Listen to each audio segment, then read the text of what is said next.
On this day 5 years ago, a NATO-led coalition began its military intervention in Libya. French fighter jets were deployed over the African country on March 19, 2011. The operation triggered a series of events that changed the face of Libya.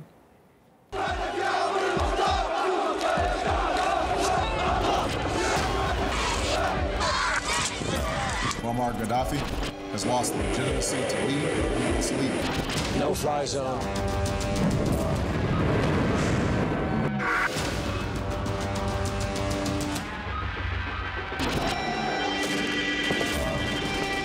We came, we saw, he died. And guess what? They got a chance now.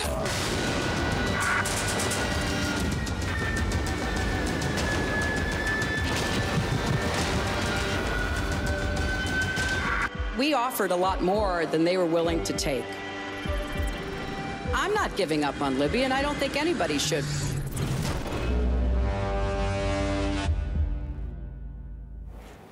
RT's Guyana Chichikan looks back at what happened in Libya, as well as the consequences of that intervention.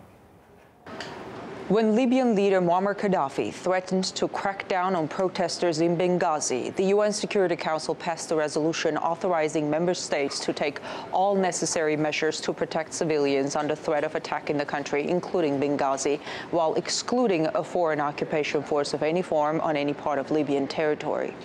5 countries, including Russia, China, and Germany, abstained from voting on military action in Libya. We are standing with the people of Libya. And the people of Libya must be protected. NATO allies stand behind the legitimate aspirations of the Libyan people for freedom, democracy, and human rights. After thousands of bombs and missiles hit their targets, it became clear that for NATO allies, protecting civilians in Libya meant wiping out Gaddafi's military and targeting the Libyan leader himself. A good day for you? A very good day for us. You showed the world you would get rid of a dictator and you would choose freedom. Very quickly, Libya began to plunge into chaos, with many factions fighting each other and thousands of civilians dying as a result. Islamists seized the capital, Tripoli. The country has failed to form a functional government. Libya went from being one of the richest nations in Africa to one of the most troubled. The aftermath of the conflict has been a real area of concern by all who were parties to the operations that removed Gaddafi from power. It's, and I think that whenever you have that kind of lawless space, you see things like, ISIL try to establish a foothold there, and other groups, terrorist groups. ISIL has found a safe haven in the largely ungoverned and lawless post-Gaddafi Libya.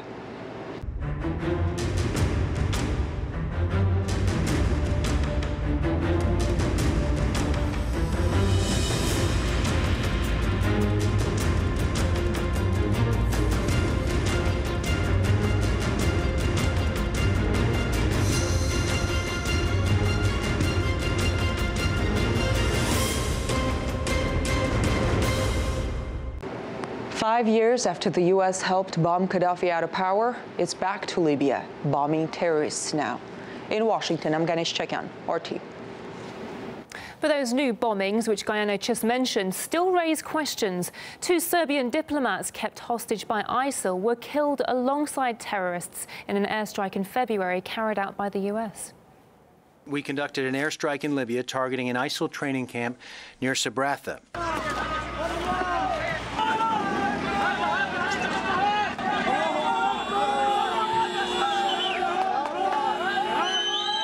This action is a clear demonstration of the Secretary's continued commitment to go after ISIL's metastases wherever they emerge. This is not the first time we've taken direct action in Libya or against other high-value ISIL targets, and it may not be the last.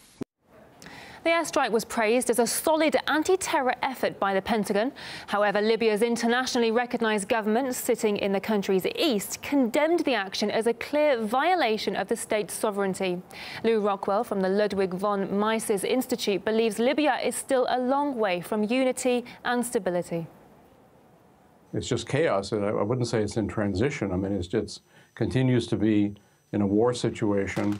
It's just horrendous. People being killed in massive numbers every day, terrorists roaming wild, and whatever one might say about the problems of Gaddafi, and he's not a good guy, needless to say.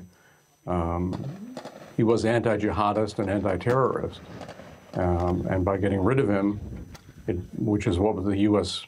sought to do, to cause chaos, to cause just endless trouble, maybe even to release all the arms that they then shipped to Syria from Benghazi, was designed to cause regime change. They didn't care how many people were killed, what kinds of oppressions took place, things far worse than under Gaddafi.